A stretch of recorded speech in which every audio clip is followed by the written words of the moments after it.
E aí galera, tudo bem com vocês? Como vocês estão aproveitando essa quarentena e esses protestos e tudo isso que está acontecendo? Pois é, tem muita coisa rolando no nosso país agora, não só um problema de Covid-19, mas manifestações antifascismo, antirracismo e de todos os outros gêneros que são possíveis. Tem gente pró-governo, tem gente contra o governo e uma coisa muito, mas muito interessante me chamou a atenção no meio de tudo isso. Eu sei que os assuntos são muito importantes, é claro, mas me chamou a atenção o design que está sendo usado para poder falar com as massas.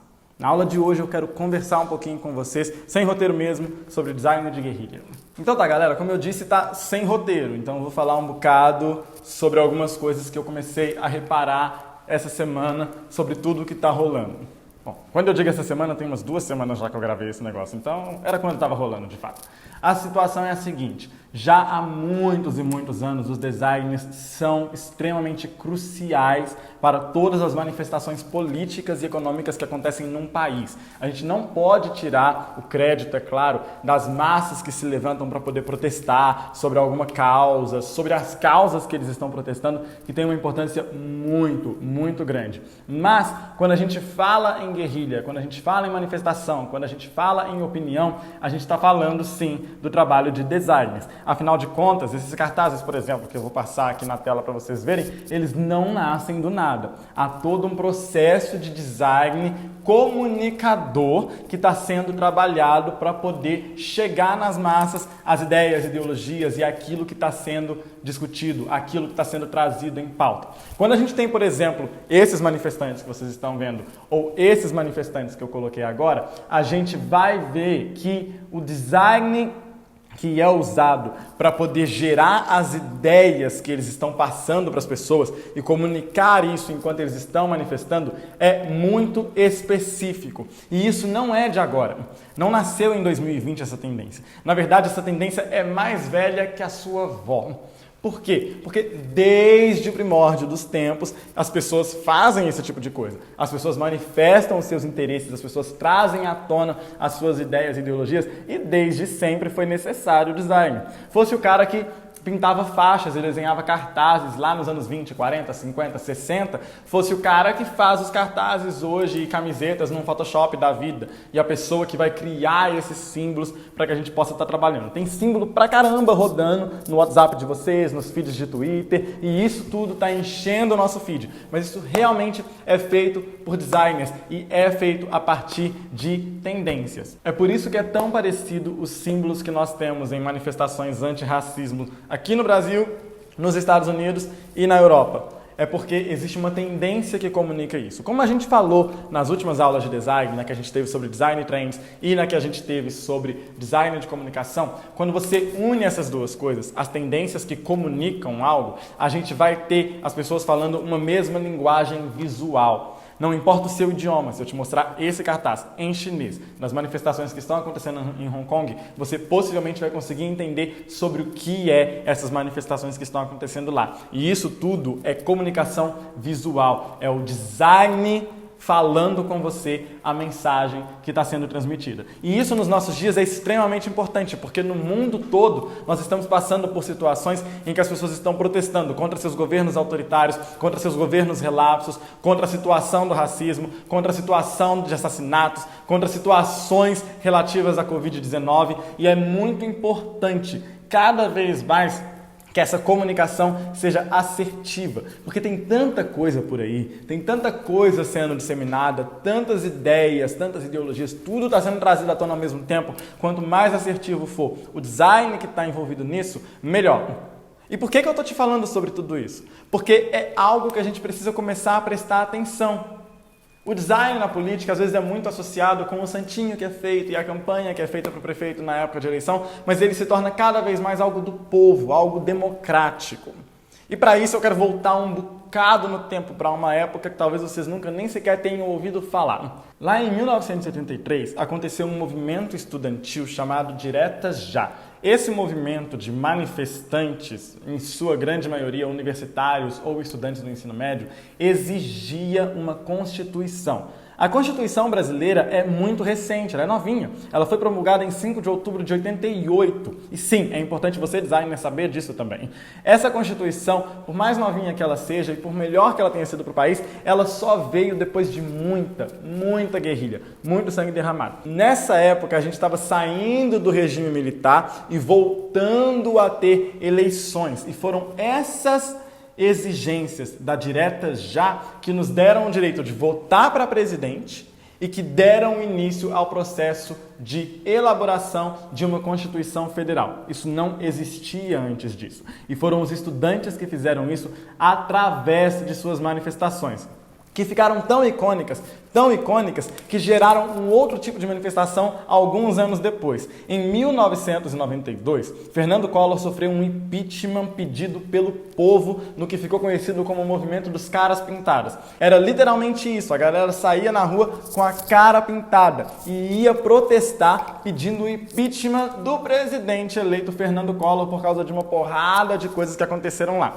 Essa talvez tenha sido a grande diferença entre o impeachment de 2015 e de 92. Foi um pedido público do povo em manifestações. Mas isso é uma outra história. O que é super interessante a gente perceber é o quão icônico e quão simples é a comunicação de design dessas duas grandes manifestações. As diretas já e os caras pintadas têm uma linguagem de comunicação visual muito simples, que é extremamente reconhecível até hoje e que, por sua vez, estão inspirando muitas das linguagens de comunicação de manifestantes hoje em dia. Acontece que o nosso país vive uma democracia há mais de 30 anos agora. E ela sempre precisa ser defendida por aqueles para quem ela foi criada, pelo povo. O povo está sempre saindo em defesa da democracia. Lembram de 2013, quando a gente teve aquelas manifestações todas e todas aquelas reivindicações, não vai ter Copa, abaixa o preço da passagem, tira não sei quem do governo, pois é, todas aquelas manifestações, elas já tinham a sua própria linguagem. E eu lembro de algo muito interessante que aconteceu. A Fiat tinha lançado uma campanha chamada Vem Pra Rua. Nessa campanha, eles fizeram até uma música com o cara do Rapa, que eles simplesmente chamavam a galera para vir pra rua para poder torcer na Copa das Confederações.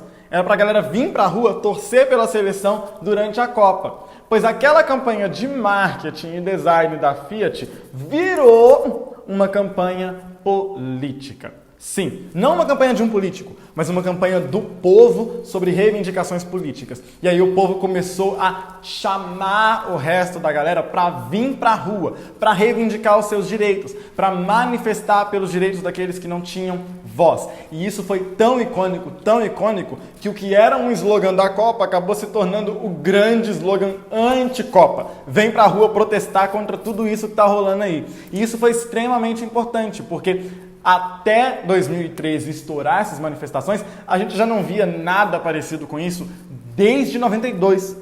Desde o impeachment do Collor, os caras pintados, a gente não via mais tantos manifestantes reivindicando direitos políticos com manifestações públicas de rua.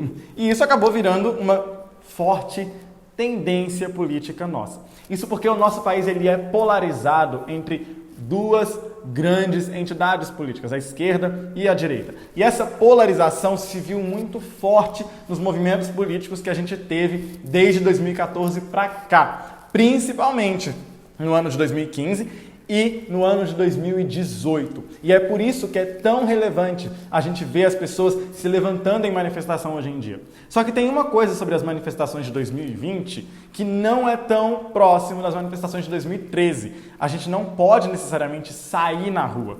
Em tempos de quarentena e em tempos de pandemia, ir para a rua como íamos em 2013 não é muito uma opção para todo mundo. Então as manifestações de rua ficam menores, elas acontecem e elas são importantes, mas nós temos muito menos pessoas do que a gente via em 2013, quando a cidade era arrastada, as grandes capitais ficavam embarrotadas de gente manifestando nas principais avenidas, praças e monumentos históricos e políticos importantes.